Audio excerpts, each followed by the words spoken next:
আসসালামু আলাইকুম রহমতুল্লাহি ওবারাকাতু। দেশ ও দেশের বাহিরে এই মুহূর্তে যে যেখানে অবস্থান করছেন সকলকে জানাচ্ছি অনেক অনেক শুভেচ্ছা ও মোবারকবাদ। আশা করি সকলেই ভালো আছেন। আলহামদুলিল্লাহ, আল্লাহ রব্বুল আলমিনের দয়া ও ভালোবাসায় আমিও ভালো আছি। আল্লাহ রব্বুল আলমিন পৃথিবীতে মানুষ পাঠিয়েছেন, যুগে যুগে নবী রাসূলগণ পাঠিয়েছেন।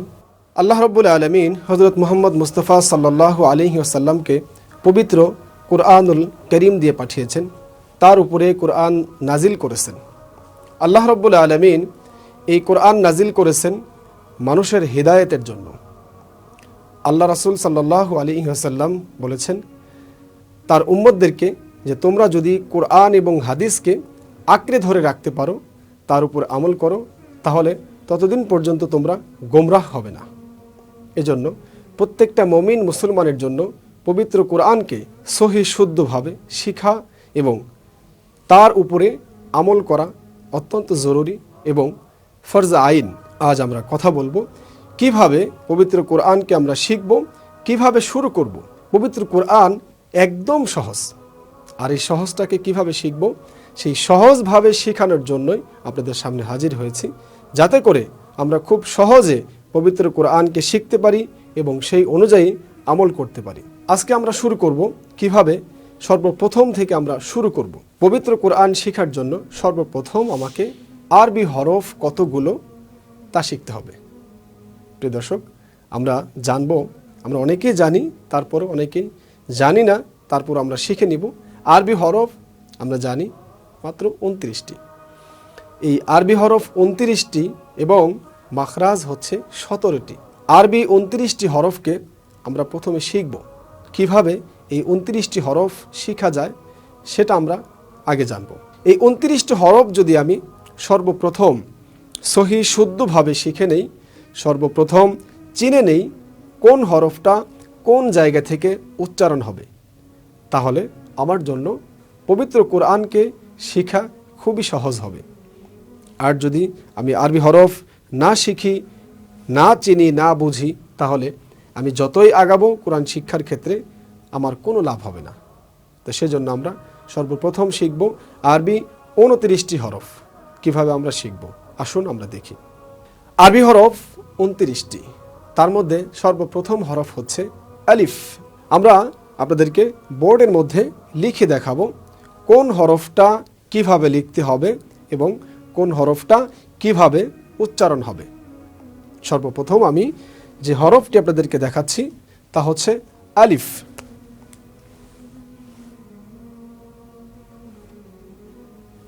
আলিফ, এই আলিফ হরফটা সর্বপ্রথম হরফ। এই আলিফ শিখতে হলে আমাকে যেটা করতে হবে, সর্বপ্রথম ফা।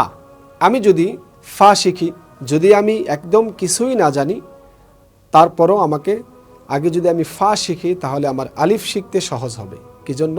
আমরা যখন আরবি হরফ শিখব, এই আলিফ শিখব। বাংলার মধ্যে আমরা যারা বাংলা জানি, আমরা জানি আলিফ লিখতে হলে আ, লি, ফ 3টে হরফ লাগে, এবং আরবিতেও যদি লিখতে যাই আলিফ, লাম, ফা লাগবে। আমি কঠিনের দিকে যাচ্ছি না, যতটা সহজ করা যায়, যেহেতু আমরা কিভাবে সহজে কোরআন শেখা যায় আমরা সেটাই শিখব। আলিফ শেখার সময় আমরা আলিফ অর্থাৎ আগে ফা শিখি, তাহলে আমার আলিফ শেখা সহজ হবে। এবার আসি আমি আলিফ কিভাবে শিখব। ফা, আমি যখন ফা উচ্চারণ করব তখন আমার মুখের আকৃতি কেমন হবে সেটা আমি দেখিয়ে দিচ্ছি। ফা, ফা যখন আমি বলবো তখন আমার উপরের 2 দাঁত নিচের ঠোঁটের পেটে অর্থাৎ নিচের ঠোঁটের মাঝখানে লাগবে। ফা, ফা। আমরা যদি বলি ফা, ফা, ফা, অর্থাৎ ফা বলতে গিয়ে আমার সামনে মুখে দিয়ে বাতাস বের হবে। আমি যদি আমার হাতকে সামনে রাখি তাহলে সেই বাতাসটা আমার হাতে লাগবে। ফা, ফা। এভাবে আমি ফা শিখলাম। তারপরে আসি আ। আটাকে আমরা স্বাভাবিকভাবে যেভাবে স্বরে আ বলি, ঠিক আমরা সেভাবে বলতে পারি। আ, লি। লয় ঋষি দিয়ে আলি, তারপরে আসি বাংলায় ফয়ের মতো ফা। এবার যদি আমরা পড়ি এই হরফটাকে আলিফ আলিফ আলিফ, এভাবে আমি যদি শিখি যে উপরের দুই দাঁত নিচের ঠোঁটের মাঝখানে লাগবে আমার আলিফ শিখতে। তারপরে যদি আমি পরের হরফ শিখি